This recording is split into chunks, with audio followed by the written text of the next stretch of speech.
Bonjour à tous et bienvenue dans cette série d'émissions qui aborde les différents aspects de ce que l'on appelle l'intelligence stratégique. Aujourd'hui, nous allons plus particulièrement parler de la veille stratégique.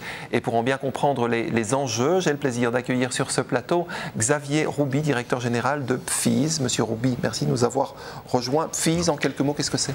Alors Pfiz, c'est une jeune starter, c'est une société qui a été créée il y a moins de 3 ans, qui essentiellement fournit des solutions d'analyse de données, de tableaux de bord et d'analyse prédictive aux administrations et aux PME. Alors vous êtes la personne idéale pour parler de veille stratégique, un des piliers de l'intelligence stratégique. Comment est-ce qu'on peut définir ça concrètement, rapidement, et à quoi ça sert surtout?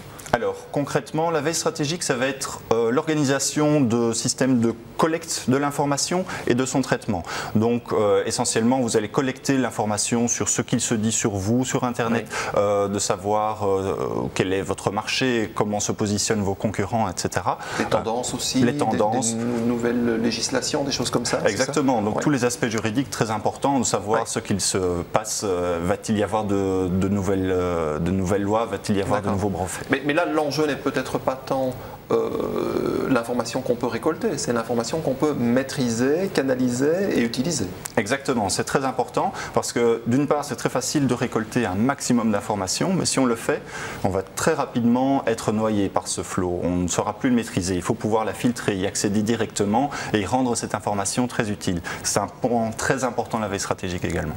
Alors, le type d'information, on en a parlé, mais est-ce que ça concerne uniquement les secteurs de pointe, les entreprises de pointe qui sont surtout préoccupées par ça, ou c'est tous les secteurs finalement? Alors justement, pas du tout, ça concerne toutes les entreprises, parce que finalement, les problématiques des entreprises sont assez identiques. Il faut savoir quel est son marché, quels sont ses concurrents, comment parlent les gens autour de vous, vos clients, vos partenaires, comment est-ce qu'ils communiquent à propos de vous. Donc les problématiques restent les mêmes, que vous soyez par exemple une entreprise qui vend des biens à l'exportation ou que vous soyez un consultant. C'est la manière de faire, l'intensité avec laquelle on le fait peut-être qui va varier d'une société biotech à une société plus traditionnelle. Oui, essentiellement, il faut axer ses priorités sur les priorités habituelles de l'entreprise.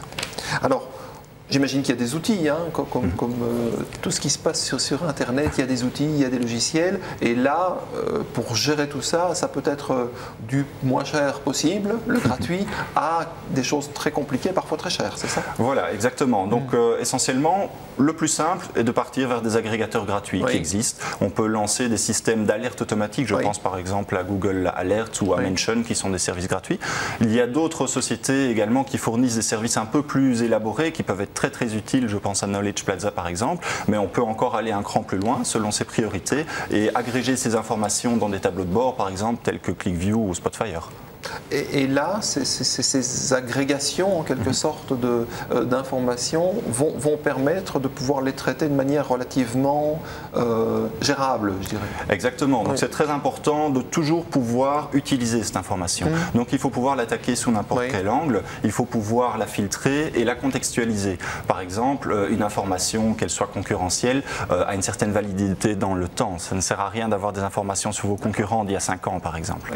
Alors est-ce qu'on peut à l'inverse, puisqu'on a compris l'importance de tout ça, à l'inverse identifier des dégâts en quelque sorte ou des éléments dans lesquels les entreprises perdraient de l'efficacité, de la compétitivité parce qu'elles ne seraient pas suffisamment attentives à ça?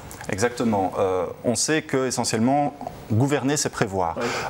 Si on a l'information, on peut agir. Au contraire, si on l'a trop tard, on ne peut que réagir. Donc la veille stratégique va permettre de mettre justement tout ça en place pour pouvoir toujours être dans l'actif. Et essentiellement, si on n'a pas de veille stratégique, on peut se positionner dans une situation où on va rater des opportunités, on va peut-être perdre des marchés également, mais on pourrait faire pire, rater toute la communication que d'autres font à votre propos et ne pas réagir en conséquence. Donc la veille stratégique va vraiment nous permettre d'agir en fonction de la situation.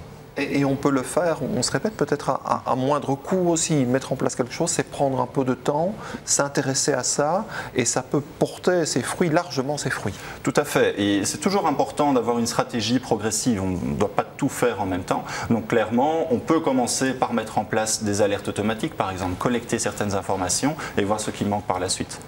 Merci pour tous ces éclairages, ces explications. Merci Monsieur Rouby, merci à vous de nous avoir suivis. Je vous retrouve demain pour une nouvelle émission consacrée à l'intelligence stratégique.